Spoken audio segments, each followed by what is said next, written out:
Miss হবে না আপনার পছন্দের টিভি শো। দেখুন জি5 অ্যাপে একদম ফ্রি। তুমি তো সাহসী মেয়ের নার্ভাস হওয়া মানায় না পারো। তুই আমার নন্দিনী, ভয় পেলে চলবে না।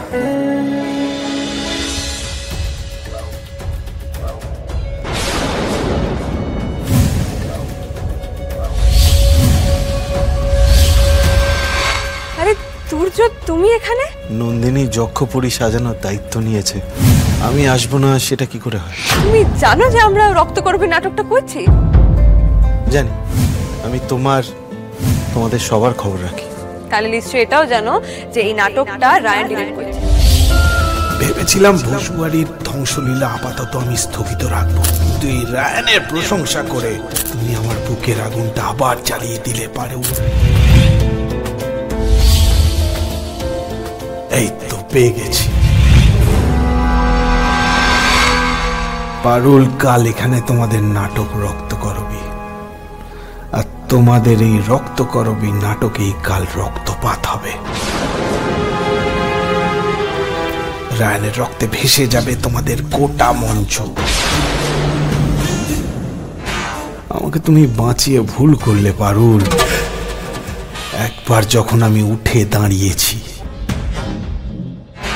তখন এবার রায়ান বসুকে তো সবার আগে আমি শেষ করব।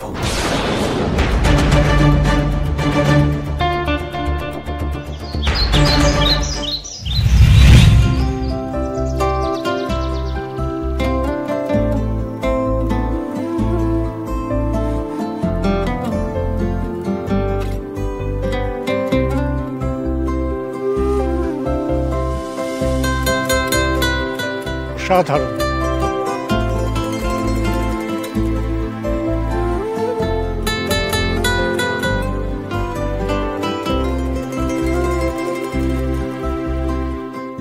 আমাদের ইউনিভার্সিটিতে যে কটা অনুষ্ঠান হয়েছে, এত ভালো সেট কোনোদিন তৈরি হয়নি। কি দারুণ সেট আপ! কে বানালো সেট? তুমি?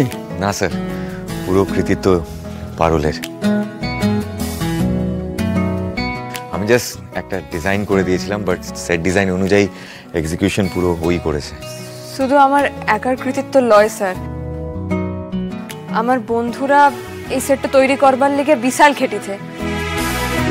ওরা না থাকলে আমি কিছুতে এই কাজটা একা করতে পারতাম না স্যার। তাহলে এখন এই সুন্দর সেটের মতো সুন্দর করে নাটকটা মঞ্চস্থ করে নাও, তৈরি হয়ে নাও। বেশি সময় নেই কিন্তু। আমাদের ঠিক দুটোয় আরম্ভ করতে হবে। প্রথমে প্রদীপ প্রজ্বলন, তারপরে প্রার্থনা সঙ্গীত, আর সবশেষে নাটক রক্তকরবী। আমাদের ইউনিভার্সিটিতে এমনিতেই নাটকটাই সবাই খুব মন দিয়ে দেখেন, কিন্তু এবারে রক্তকরবী যেহেতু 100 বছর পূর্তি, তাই ওই নিয়ে উৎসাহটা আরো অনেক বেশি। All the best. কেমন? চ চ চ চ।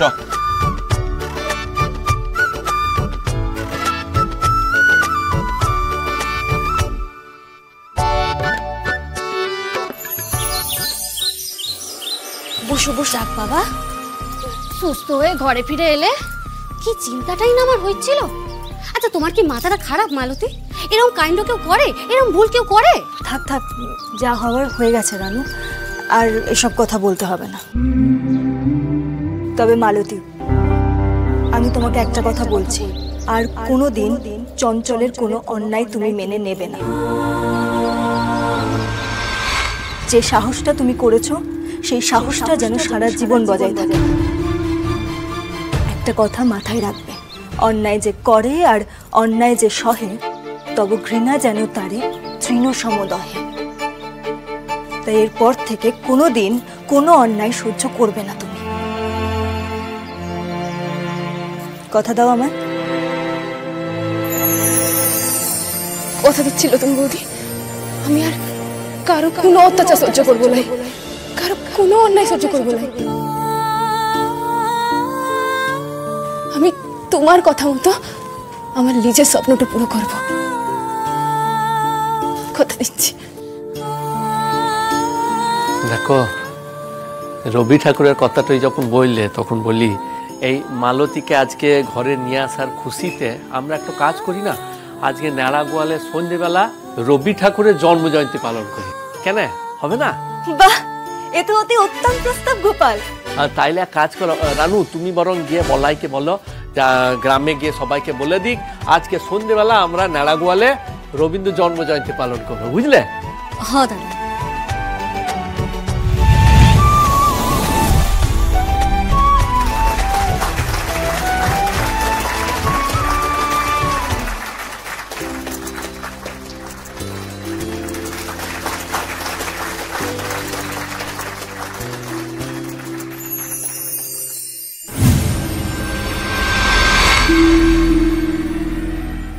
হাসছো তো? এসে না, এসে নাও আশুতোষ বসু, কারণ এই হাসি তো বেশিক্ষণ আর থাকবে না।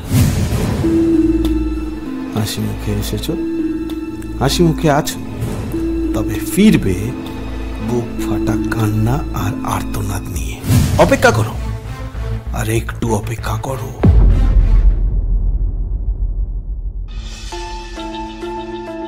শ্রীতমা বলছি, এটা একটু হাতে পড়া দাও না, পড়তে পারছি না। কেন? আমি কেন বেঁধে দেবো? তুই তো নন্দিনী, শিরিনের থেকে তো পার্টটা ছিনিয়ে নিয়েছিস, সুপার ব্যাক্টার, তো নিজেই কর না, নিজেই ট্রাই কর, আমার থেকে কেন হেল্প চাইছিস? হিরোইন, হিরোইন হয়ে কি কখনো সাইড অ্যাক্টরদের থেকে হেল্প চায়? চলো।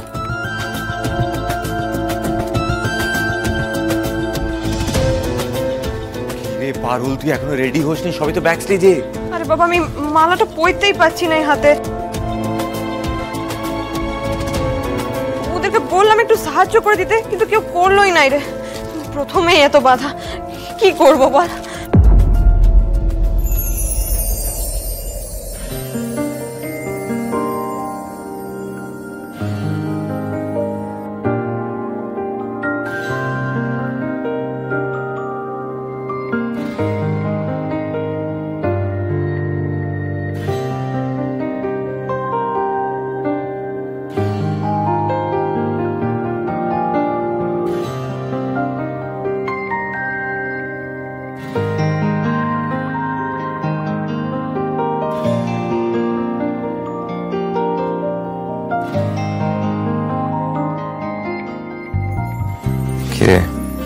হাত গামছে কেন? নার্ভাস? হ্যাঁ। তো সাহসী মেয়ের নার্ভাস হওয়া মানায় না পারুল। আমি যে তোর উপরে ভরসা করে আছি পারুল।